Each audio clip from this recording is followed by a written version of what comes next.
महाराष्ट्र काय कर्नाटक काय सर्वांनी सबस्क्राईब करा खिलार महाराष्ट्राची शान आणि क्लिक करा बेल आयकॉनवर. एन्जॉय. मंडळी, मुलाखतीच्या सुरुवातीच्या टप्प्यामध्ये आपण महाराष्ट्र कर्नाटकामध्ये होणारे प्रदर्शन असतील, मायक्रोचिप असेल किंवा रजिस्टर, पेडिग्री, वंशावळ या सर्व संदर्भात माहिती पाहिली. सर, आता आम्ही तुमच्या दावणीला पाहत असलेला एक जातीवंत असा खोंड पाहतोय. त्या खोंडाची माहिती द्या, गायींची माहिती द्या आम्हाला. आता तुम्ही जो खोंड पाहताय तो माझ्या इथं जन्माला आला, माझ्या दावणीला जन्माला आला. त्याची आई मी मंगळवेढा इथून घेतली होती. त्यावेळी पहिली गाय माझी ती 5 महिन्याची असताना एक कालवड मी घेतली. अगदी व्हिडिओ आणि फोटो पाहून मी घेतली होती आणि तोपर्यंत माझ्या डोक्यात काही नव्हतं, पण एक गाय घरी असावी म्हणून, आमच्या या फार्म हाऊसच्या एरियात असावी म्हणून मी पहिलं काय घेतलं असेल तर ती परी ही गाय घेतली. परी ज्यावेळी मोठी झाली, दात लावली, तर तिला चांगला वळू भरवायचा डोक्यात होतं. आणि तोपर्यंत मी आमच्या शक्कीनासूर इथं गडिंग्लजपासून, गडिंग्लज आणि कर्नाटक बॉर्डर इथं म्हणजे शक्कीनासूर कर्नाटकमध्ये येतं, तर तिथं जाऊन आम्ही तो वळू पसंत केला आणि त्याच दिवशी आम्ही त्या वळूला क्रॉस केला. सुदैवानं पहिल्याच मीटिंगमध्ये ती गाभण राहिली आणि मल्हार हा पहिलं वासरू तिनं जन्माला घातलेला आहे. ओके. आणि आता परत ती गाभण आहे. गडिंग्लज बंटीदा क्लासिक स्पर्धेमध्ये पिस्तूल, कोळेकर सरांचा पिस्तूल जो चॅम्पियन झाला, तो वळू मल्हारच्या आईला यावेळी आम्ही भरवलेला आहे. ओके. पहिली गाय आम्ही काहीच माहीत नव्हतं म्हणजे वंशावळ, पण त्यानंतर मी अजून एक कालवड घेतली. आमचे मित्र रोहन चौगले म्हणून आहेत हसूरचे, त्यांच्याकडून. ती गाय तिची वंशावळ सगळी जाणून घेऊन डफळापूरच्या हौशाची पैदास असलेली ही कालवड आहे, बिनदात कालवड आहे. ओके. ती एक माझ्याकडे आहे. माझ्याकडे खूप चांगली हिरकणी नावाची गाय होती. तिच्या वंशावळी मला माहीत नव्हत्या त्यावेळी, पण खूप देखणी म्हणजे तिनं स्पर्धा जिंकलेल्या आहेत.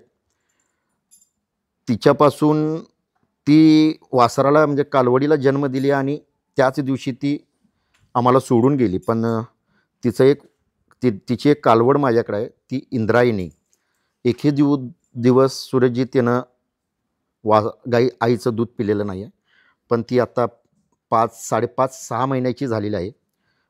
पण तिला मी सांभाळतो आणि तिला आयुष्यभर ती इथंच तिचा शेवट होईल एवढं मी सांभाळायचं ठरवलेलं आहे. आणि पटणार नाही कुणाला की एक घटना सांगतो की मी त्या दिवशी ज्यावेळी ही जन्माला आली आणि तिचं अंग बाहेर आलं होतं जन्म देताना, आणि मी बाहेरगावी होतो. इथं पोचलो तर ती, मी कामगाराला वाटेत फोन करत होतो की पाणी प्याली, खाल्ली, तर पाणी पिलेली आहे दादा असं सांगितलं.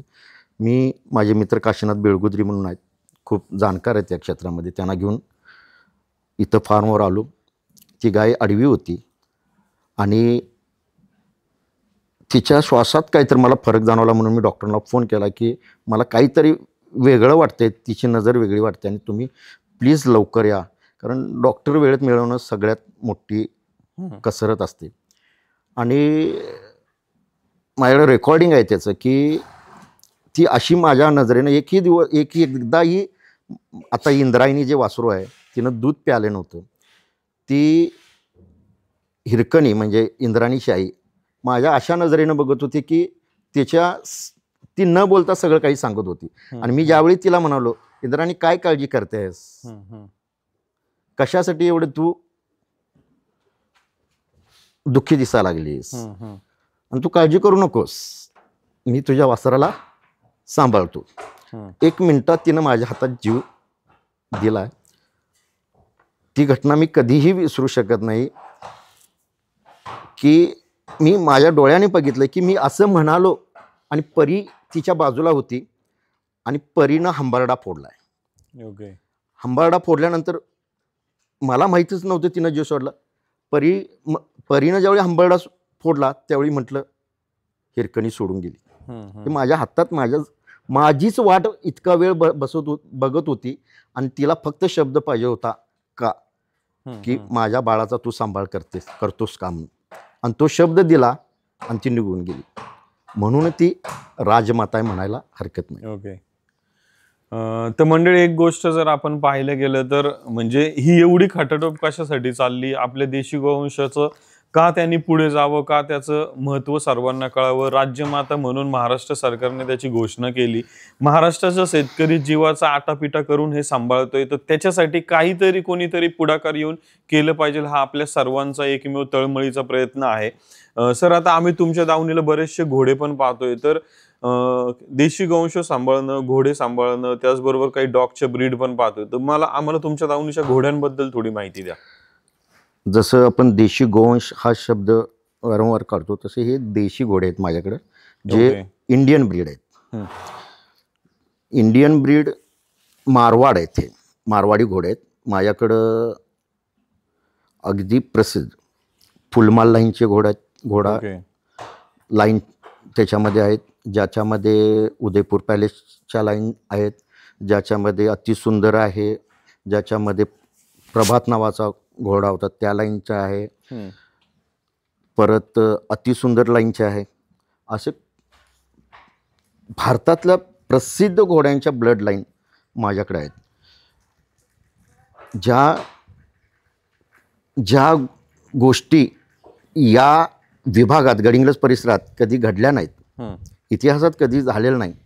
म्हणजे ह्या भागातले तुम्ही शेतकऱ्यांच्याबद्दल ज्यावेळी तुम्ही संवाद साधणार त्यावेळी इथले लोक आज पण हेच म्हणतात की आपल्याकडं जन्माला वासरू येतं ते त्या क्वालिटीचं निघत नाही. आपल्याकडं घोडे असू देत किंवा गाई असू देत, मी वंशावळीचा विचार करूनच ब्रीडिंग केलेलं आहे, म्हणून माझ्याकडं चांगला रिझल्ट आला असं म्हणतो. माझ्याकडं जी हिरकणी वारल्याचा मी तुम्हाला इतिहास सांगितला, त्या हिरकणीचं वासरू मी सांगोल्याला प्रसिद्ध कुटुंबात ते वासरू गेलेलं आहे, ज्यांना भारत सरकारनं म्हणजे मला वाटतं इंदिराजींच्या हस्ते सत्कार झाला आहे त्या कुटुंबाचा. सांगोल्याच्या नाव त्यांचं सांगोल्याचे समाधान पवार. त्यांच्या दावणीला माझ्याकडचा इथून म्हणजे काजळी खिलारसाठी फेमस असणारे हे कुटुंब आज ह्या विभागातनं गडिंग्लजसारख्या ठिकाणातून 9 महिन्याचं वासरू 1 लाखापेक्षा जास्त किमतीला, त्यावेळी किंमत माझ्यासाठी महत्त्वाची नव्हती, पण माझ्या मित्रांनी सांगितलं की अशा कुटुंबात, अशा ठिकाणी, अशा दावणीला तुमच्या इथलं जर वासरू जात असेल तर त्याच्यापेक्षा मोठी गोष्ट काही नाही. दादा, किमतीकडे काही बघू नका, मला द्यायचं नव्हतं, त्याच्याशी माझी अटॅचमेंट एवढी होती. त्याचं नाव होतं शंभू. तो मी असा सोडला तर तो माझ्या मागून फिरायला यायचा, असा त्याला सांभाळलेला होता. तो त्या दावणीला गेला. तसंच घोड्यांच्या बाबतीत सांगत असेल, या सगळ्या वंशावळीचा विचार करून मी माझ्याकडे एक अतिसुंदरची मुलगी होती, अतिश्री नावाची. ती आता खरं तर मारवाड हे राजस्थानचं ब्रीड आहे, तर राजस्थानमध्ये इथून ती मोठ्या किमतीला मी घोडी जी 1.25 वर्षाची घोडी होती ती विकलेली आहे. आणि हेच तर सांगतो की ह्या ठिकाणी सुद्धा होऊ शकतं. म्हणजे मारवाड हे ओरिजिन असलेलं ठिकाण आहे मारवाड ब्रीडचं. आणि सांगोला तर ह्या काजळी खिलारसाठी प्रसिद्ध असलेलं ठिकाण आहे, माहेरघर म्हटलं तरी वावगं ठरत नाही, आणि आहेच. तर अशा ठिकाणी इथनं वासरू जातं, हे प्रामुख्याने समजून घेतलं पाहिजे की हे होऊ शकतं कधी, तर तुम्ही काही ब्रीडिंगचं तुम्हाला माहिती असल्याशिवाय कुठल्या गोष्टी होत नाहीत. मंडळी, एक गोष्ट आता इथे आपण मुलाखतीमध्ये घोड्यांचा उल्लेख केला, घोड्यांबद्दल माहिती जेव्हा त्यांनी सांगितलं की आमच्याकडे प्रसिद्ध अशा या लाईनचा घोडा आहे, म्हणजे त्याच्यात उल्लेख होता की भारतातील या प्रसिद्ध लाईन. आपण पण हे वंशावळ मेंटेन करत असताना उद्या आपल्याला हेच प्रत्येक म्हणजे आपल्या नावाचा उल्लेख एक दुसरा असंच करणार आहे की भारतातील प्रसिद्ध अशा या वंशावळीचा माझ्याकडे कालवड एक खोंड आहे. तर हा उल्लेख नक्कीच येथे आपण नमूद करूया. सर, आता मुलाखतीमध्ये आम्ही सर्व पाहिलं. आता शेवटी एक आम्हाला गडहिंग्लजचं नाव अजून एका गोष्टीसाठी संपूर्ण भारतात प्रसिद्ध आहे. गडहिंग्लजचा बेंदूर सण एक वेगळ्याच पद्धतीने साजरा केला जातो, की ज्याच्यामध्ये सुंदर बैलजोडी असेल, मोठ्या मापाची बैलजोडी असेल, आखीव रेखीवपणा असेल. आणि त्यासाठी आम्ही तुमच्या भागातल्या काही शेतकऱ्यांची मुलाखत घेतली की ते कशा पद्धतीने मेहनत घेतात.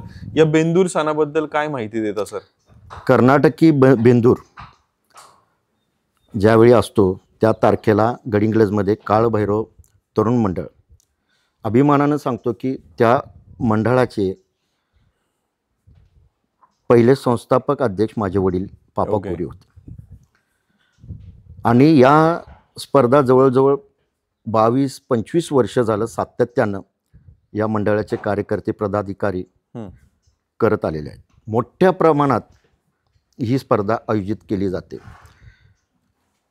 लाखो लोक कर्नाटक, महाराष्ट्र आणि भारतभरातून ह्या स्पर्धा पाहण्यासाठी येतात. एक सण असतो तो, म्हणजे प्रत्येकाच्या घरामध्ये त्या दिवशी जेवण सत्कार, म्हणजे लग्न समारंभ असतो का नाही. बरोबर.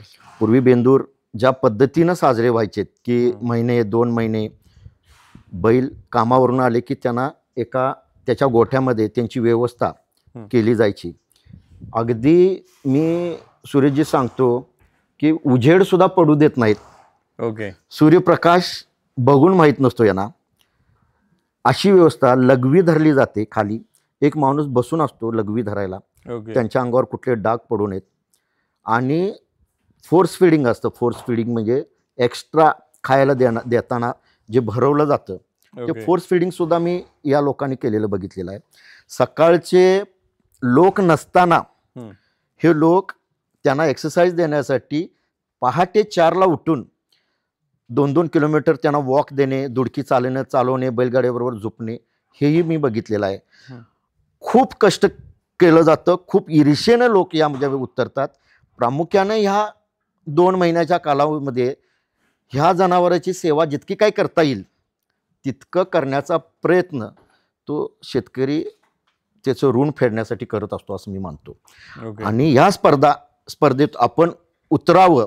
आपण ही जोपासलेली ह्या बैलजोडी स्पर्धेचं नाव इंटरेस्टिंग आहे. सुदृढ बैलजोडी स्पर्धा आहेत ह्या. लक्षात ठेवून घ्या. म्हणजे तुम्ही तेवढ्या ताकदीनं त्याच्यावर अक्षरशः एक डेचकं ठेवलं असतं, मडकं ठेवलं असतं, तांब्या ठेवलेला असतो, लिंबू ठेवलेला असतो त्याच्या पाठीवर. आणि म्हणजे ते अशी एक फट तयार होते, पाठीची रुंदी तयार होते. आणि त्याचे अखंड बैल तो तसा घेऊन जात असताना आम्ही बघितलेला आहे. आणि या स्पर्धेमध्ये सुद्धा मी स्वतःची जोडी उतरवलेला आहे. मीही हा नाद केलेला आहे. विशेष ह्या भागात आज तागायत एकही चॅम्पियन वळू, चॅम्पियन सिंगल वळू ऑल म्हणजे स्पर्धेमधला चॅम्पियन जर कोणी केला असेल तर मी केलेला आहे. कर्नाटकमध्ये मोठ्या प्रमाणात आपलं घटप्रभेच्या शेजारी पामदनी नावाचं गाव आहे. खूप मोठ्या प्रमाणात त्या काळात म्हणजे घटप्रभेच्या स्पर्धा आज फेमस आहेत, पण त्या काळी पामदनीच्या तेवढ्या मोठ्या स्पर्धा व्हायच्या. तो पामदनी चॅम्पियन वळू मी केलेला आहे. आणि ह्या गोष्टीला सुद्धा जवळजवळ 20 वर्ष झालेली आहेत. त्या काळामध्ये 1 लाख रुपयाला तो वळू मंगळवेढ्याला विकला गेला आहे. तर जोडीतला एक माझ्याकडे जोडी होती त्यातला एक विकला गेलेला. पूर्वीपासून मला हा नाद आहेच. सर, आता आम्ही बरीचशी माहिती घेतली. आता या शेवटच्या टप्प्यात आम्ही तुमच्या इथे एक डॉग शो तुम्ही ज्या पद्धतीने अरेंजमेंट केलं होतं त्याचबरोबर तुमच्या देखील येथे आम्ही फार्मवरती काही एक डॉगची काही स्पेशल ब्रीड पाहतोय. काही आम्ही तुमच्या मित्रमंडळींकडून ऐकलं की कशा कशा पद्धतीच्या डॉगच्या ब्रीड तुम्ही सांभाळत, त्याबद्दल काय माहिती देता सर? जवळजवळ 30-32 वर्ष मी या डॉग वर्ल्डमध्ये आहे.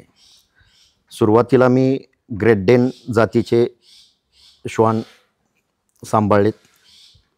त्यांचं ब्रीडिंग केलं. ब्रीडिंग करून त्यांना शो केलं आणि ते चॅम्पियन केले. तसंच लॅब्राडोर जातीचे मी ब्रीडिंग केलेलं आहे, शो केलेला आहे आणि चॅम्पियन केलेलं आहे. त्याचबरोबर गोल्डन रिट्रीव्हर केलेला आहे.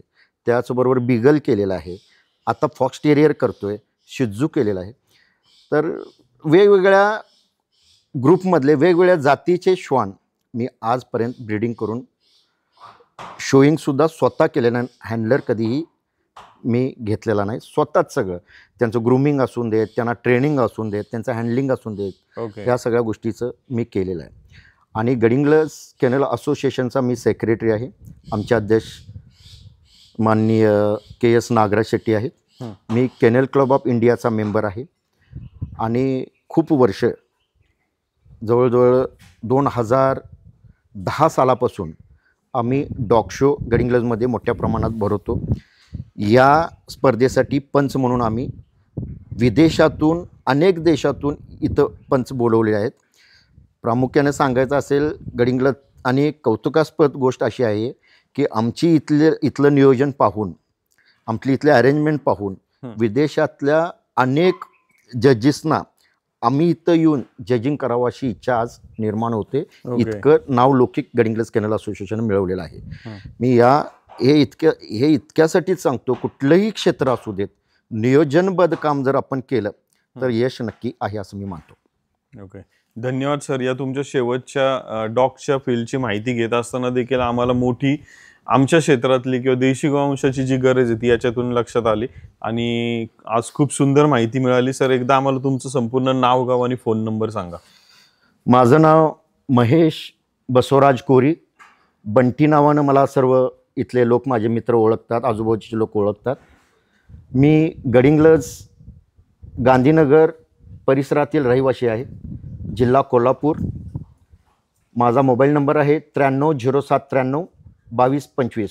प्रामुख्यानं जितके काही शेतकरी आहेत ज्यांनी या मुलाखती पाहिल्या आणि त्यांना या मायक्रोचिपिंग किंवा जे काही सुरेश दिघे आज उद्याच्या जे काही नियोजन करतायत या क्लब रजिस्ट्रेशनचं, या संस्था रजिस्ट्रेशन किंवा एखादी संस्था उभी करण्याचं, ज्यामध्ये खिलार प्रामुख्यानं गोवंश वाढीसाठी, त्याच्या प्रगतीसाठी, तर कुठलेही प्रश्न असतील तर तुम्ही मला माझ्या मोबाईल नंबरवर संपर्क साधावा आणि मी साथ देणार आहे, तुम्हीही साथ द्यावी अशी भावना व्यक्त करतो. थांबतो. जय हिंद, जय महाराष्ट्र. धन्यवाद सर. खिल्लार महाराष्ट्राची शान, खिल्लार महाराष्ट्राची शान.